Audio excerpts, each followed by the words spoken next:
अस्सलाम वालेकुम नाज़रीन, मैं हूँ इमरान अली। मेरे साथ इस वक्त पाकिस्तान के मशहूर कॉलमिस्ट, एनालिस्ट, एंकर पर्सन रज़ा रूमी साहब का मैं आपको मुख्तसर तारुफ करवा दूँ।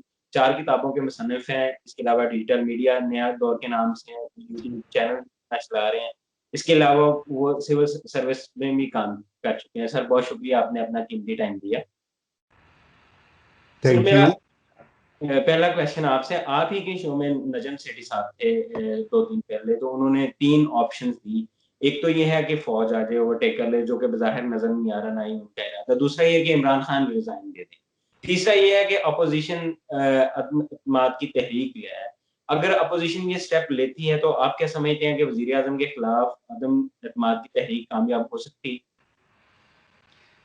यार, ये आप नजम साहब से पूछते तो बेहतर है। ये उनका इदारिया था और उसी के ऊपर उनसे हमने बहस की थी। अगर आप मेरी जाती राय लेना चाह रहे हैं तो मेरे ख्याल से तो मुझे तो भी नहीं लग रहा कि तीनों में से कोई ऑप्शन भी कारआमद या उस पर अमल हो सकता है। मार्शल लॉ का तो कोई सवाल ही नहीं पैदा होता, बिकॉज उसकी वजह यह है कि आर्मी नहीं है इंटरेस्टेड इस वक्त टेक ओवर में। और ना हालात मुल्क में, ना मुल्क से बाहर इंटरनेशनल हालात भी चाहिए होते हैं।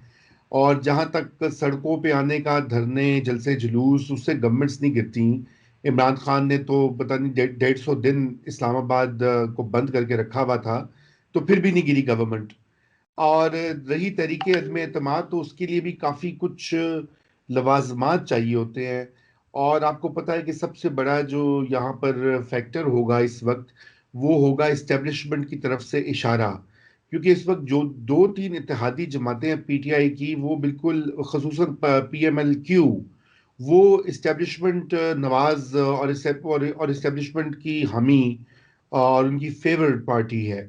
तो अगर वो उनको इशारा मिलेगा, वो निकलते हैं, तो फिर यकीनन हुकूमत डगमगाएगी और गिरने का चांस बढ़ जाएगा। यही हाल एमक्यूएम का भी है। आपको पता ही है कि वो भी, खान साहब तो कभी एमक्यूएम के साथ नहीं थे, वो तो बड़ा बुरा भला कहते थे, फिर जरूरत पड़ी तो इत्तेहाद भी कर लिया।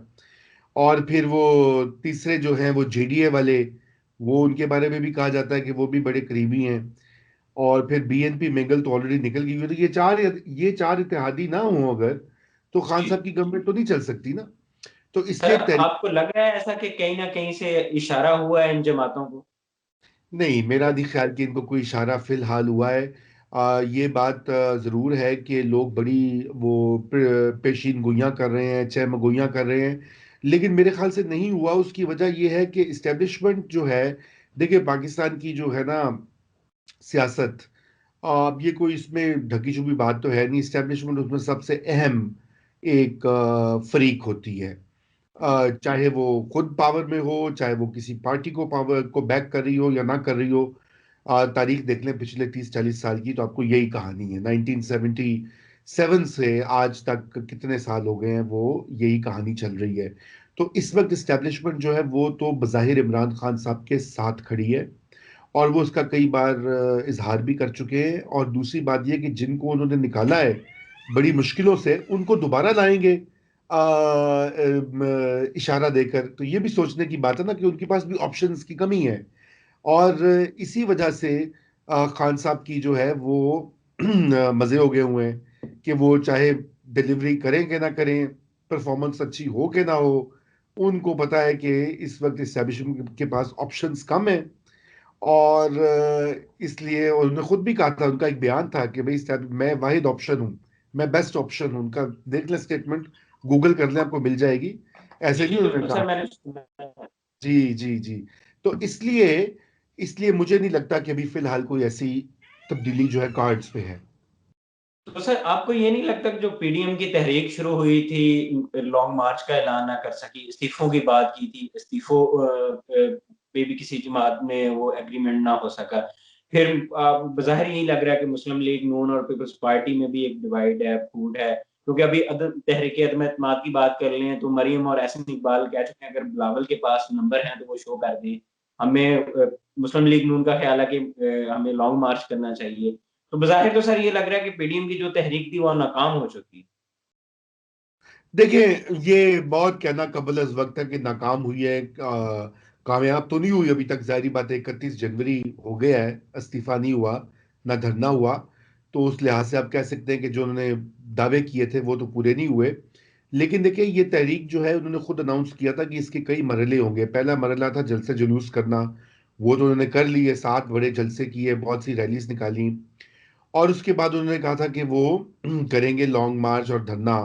वो वाला जो चक्कर है ना, वो डिले हो गया है और वो ताखीर हो गई है, और ख़ुद उन्होंने की है। और उसकी बुनियादी वजह यह है कि जो पीपल्स पार्टी की हिकमत अमली है वो गालिब आ गई है। जरदारी साहब जो हैं वो इस वक्त पीडीएम के बिहाफ के ऊपर जो भी लाए अमल है, वो लग रहा है कि उसके इंचार्ज बन गए हैं। और उनका लाया अमल ये है कि सिंध की गवर्नमेंट को वो जो है लूज़ नहीं करना चाहते, ना ही सेनेट में अपनी सीटें जो उनको मिलनी है इलेक्शन में उनको लूज करना चाहते हैं। उनकी देखा देखी और उनके असर के तहत फिर नून और सर, इसमें अगर मेरा एक छोटा-सा क्वेश्चन ले लें कि आपको कहीं ऐसा तो नहीं फ़ील हो रहा कि पसे पर्दा पीपल्स पार्टी ने कहीं डील कर ली है या पीपल्स पार्टी इस वक़्त के दोनों तरफ खेल रही है? देखिए, पीपल्स पार्टी जो है वो मेरे ख्याल से दोनों तरफ खेल रही है। डील मुझे नहीं पता। देखिए, पीपल्स पार्टी भी कोई इतनी, जैसे मैंने आपको कहा ना कि ऑप्शंस की बात है, एस्टेब्लिशमेंट के साथ एक ताल्लुक रहा है, मुखासमाना ही रहा है। पीपल्स पार्टी का माजी जो है वो कोई इतना, वो इस्टेब्लिशमेंट की जैसे कहते हैं ना यार गार नहीं है। लेकिन यह है कि जरदारी साहब चूंकि एक शतरंज के खिलाड़ी हैं, इस्टेब्लिशमेंट को भी ये पता है इस वक्त उनको ये ज़रूरत थी कि पीडीएम का जो प्रेशर है उसको कम किया जाए। नवाज शरीफ के ताबड़तोड़ हमले जो हो रहे थे जनरल बाजवा और जनरल फैज़ पर और इमरान खान पर, तो उन्होंने कहा कि वक्ती तौर पे जरदारी को ज़रा थोड़ी उसके साथ खेलो चेस की मूव्स, ठीक है ना, और ये इसको ठंडा करो मामले को। तो वो ठंडा आपने देखा ना, मामला ठंडा हो गया। मियाँ साहब की कोई तकरीर अभी काफ़ी हफ्तों से नहीं कोई आई इस तरह की जैसी वो पहले कर रहे थे। मरियम नवाज भी जिक्र नहीं करती अब खलाई मखलूक का या दीगर। वो इमरान खान को ही कहती हैं वो ईमानदार है, ताबेदार, बंदा तो ईमानदार है, बंदा तो ताबेदार है। ऐसी वो जो जुगते लगाती हैं जलसों में। लेकिन जो इस्टेब्लिशमेंट की तरफ वो बड़ी मोहतात है। बिलावल भुट्टो सरदारी तो ऑलरेडी कह चुके हैं बीबीसी के इंटरव्यू, क्योंकि उनको नवाज शरीफ की तकरीर जो थी वो शॉकिंग लगी थी। तो बात यह है कि वो नॉय नहीं करना चाहते। देखिए, मैंने आपको पहले जैसे कहा कि उनकी मर्जी, इस्टेब्लिशमेंट की मर्जी के बगैर तो ये नहीं पावर में आ सकते ना। इस्टेब्लिशमेंट कहीं जी। कमजोर नहीं हुई, इस्टेब्लिशमेंट आज भी मजबूत है। और उसकी एक तारीख है, उसकी अवाम में पजीराई भी है, खुसूसन पंजाब में का एक बहुत बड़ी आबादी जो है वो आर्मी को ना सिर्फ पसंद करती है बल्कि वो हकीकी मानों में अपना वाली वारिस समझती है। तो नवाज शरीफ ने उसमें चेंज लाया है, वो पॉपुलराइज कर रहा है एक बयानिया कि आर्मी को सियासत में नहीं मुलविस होना चाहिए, या इलेक्शन में नहीं होना चाहिए, या हुकूमतों को गिराने बनाने में रोल नहीं होना चाहिए। वो एक अलग मामला है, उसमें भी उनकी अच्छी खासी लोग जो हैं पंजाब में वो ये बात कर रहे हैं। लेकिन बिलअमूम अभी वो स्टेज नहीं आई कि इस्टेब्लिशमेंट के जो है खिलाफ आवाम खड़ी हो जाए। उस लेवल पर हम नहीं पहुंचे, और मेरे ख्याल से अभी पहुंचने का कोई आसार भी नहीं दिखाई दे रहे, क्योंकि पाकिस्तान में आपको पता है ये जिस तरह की पाकिस्तान की हिस्ट्री रही है, हर दोनों तरफ से वो घिरा हुआ है। एक तरफ इंडिया है। अब मोदी की गवर्नमेंट के दौरान अब आप पाकिस्तान आर्मी को तो नहीं कह सकते ना कि जी। जी आप वो बयानियां नहीं परवान चढ़ा सकते, क्योंकि मोदी ने तो ऑलरेडी स्ट्राइक्स करने का जो सब पूरा ड्रामा किया, और जो मुस्तकबिल में भी उसके जो अजाइम हैं, वो पाकिस्तानियों को पता है। उनको ये ख्याल है कि सिक्योरिटी का जो बंदोबस्त है उनको कम से कम एक मजबूत, और कोई भी नेशन स्टेट हो उसको एक फौज जो है मजबूत चाहिए होती है। आप देख लें, अमेरिका की सबसे बड़ी फौज है, हालांकि वो जमहूरियत है, सब कुछ है, वहाँ सबसे ज़्यादा बजट फौज का ही होता है। तो वो एक नेशन स्टेट की रिक्वायरमेंट बन जाती है। अब ये एक अलग बहस है, कभी आपसे बात करेंगे कि नेशन स्टेट क्या होती है और उसको कैसे हम जो है पाकिस्तान में री इमेजिन कर सकते हैं।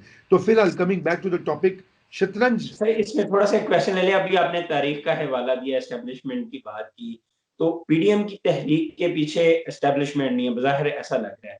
तो एस्टेब्लिशमेंट के पीछे ना होने की वजह से ये कामयाब हो सकती है या कुछ ना कुछ अचीव कर सकती है? देखिए, इस्टेब्लिशमेंट नहीं है, बल्कि नवाज शरीफ के तो हमले और फजलुर रहमान साहब के और उनकी पार्टी के हमले तो इस्टेब्लिशमेंट की तरफ थे, रहे हैं। आपने देखा है उन्होंने क्या काम, उनका नाम पिंडी भी मार्च करेंगे। तो वो कैसे हो सकता है? बात ये है कि ये इस तरह से यूनिक है, ये तहरीक 1977 में भी पीएनए का इत्तेहाद बना था। सारी पार्टियां जमा हो गई थी लेफ्ट राइट की भुट्टो साहब के खिलाफ, लेकिन उस वक्त उनको इस्टेब्लिशमेंट की तायद थी। पसे पर्दा जो थी, अभी जो जो भी शवाहिद हैं वो ये इशारा करते हैं कि वो इस्टेब्लिशमेंट उसको सपोर्ट कर रही थी, इसी वजह से फिर वो कामयाब हुई तहरीक। किसी हद तक उसे प्रेशर मिल गई भुट्टो को, फिर कू करना पड़ा आर्मी को, उन्होंने निकाल के उसको बाहर करके फांसी दे दी। तो इस वक्त नहीं है एस्टेब्लिशमेंट पीडीएम के पीछे। पीडीएम की तो ख्वाहिश होगी कि कोई ना कोई हल्का अंदर से, कोई ना कोई ग्रुप उनको सपोर्ट करे ताकि उनका काम आगे बढ़े, इमरान खान को वो गिराएं, अपने इलेक्शन दोबारा कराएं। तो इस्टेब्लिशमेंट नहीं है अभी। लेकिन जाहिर बात है इस्टेब्लिशमेंट जो है वो कोई जामिद लोग नहीं है, वो भी आप और हमारे जैसे ही लोग हैं ना, पाकिस्तानी है। उनके भी जज्बात, एहसासात, गुस्सा। खान साहब ने तो खुद कहा था कि बड़ा गुस्सा पाया जाता है जो जनरल बाजवा को नवाज शरीफ बुरा भला कह रहे हैं। तो वो उनको भी यकीनन वो सोच रहे होंगे, दूसरा वो ये सोच रहे होंगे कि हम क्यों अपने सर ये लें, क्योंकि हर जगह सिलेक्टेड और सिलेक्टर की बात होती है। वो कहते हैं जी लाने वालों की बात करो। आपने देखा ना कि बयान जो इनके आते हैं टीवी शोज में, जो आप भी प्रोड्यूस करते हैं, तो वहां भी होता है कि जी लाने वालों से पूछें। ऐसी बातें पहले नहीं होती थी टीवी पर, अब होना शुरू हो गई हुई हैं। तो वो भी देखेंगे कि हमने न्यूट्रल रहना है। इदारा जो है ना, देखें ब्यूरोक्रेसी जो है, मैं तो खुद उसका हिस्सा रहा हूँ।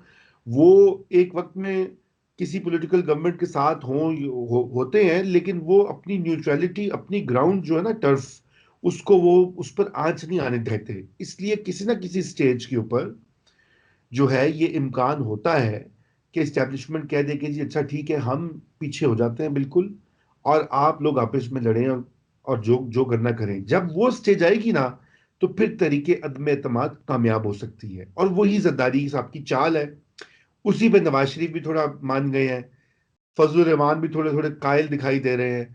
उनका ये ख्याल है कि भी पंजाब की हुकूमत में भी बड़ी थिन मेजोरिटी है, काफ को निकाल दो, धड़म से पंजाब गवर्नमेंट गिरी। इधर सेंटर में अलायंस को निकाल दो, धड़म से गिरी।